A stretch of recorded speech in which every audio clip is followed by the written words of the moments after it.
কিছুটা বাঁধাকপি ঝিরি করে কেটে নিয়ে একটু নুন দিয়ে হালকা ভাপিয়ে নিয়েছি।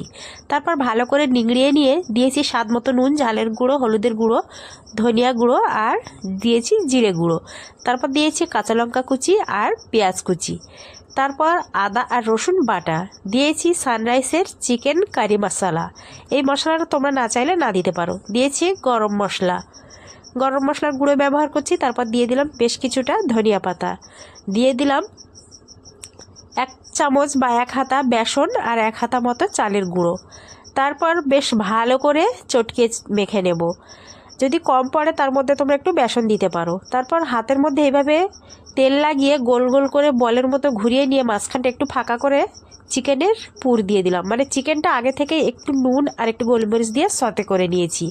তারপর মিডিয়াম আঁচে উল্টিয়ে পাল্টিয়ে ভেজে নিলেই দোকানের মানে রাস্তার ধারে দোকানের মতো চিকেন পকোড়া রেডি। রেসিপিটা কেমন লাগলো অবশ্যই কমেন্টে জানিও। ভালো লাগলে লাইক, কমেন্ট আর বেশি করে শেয়ার করো।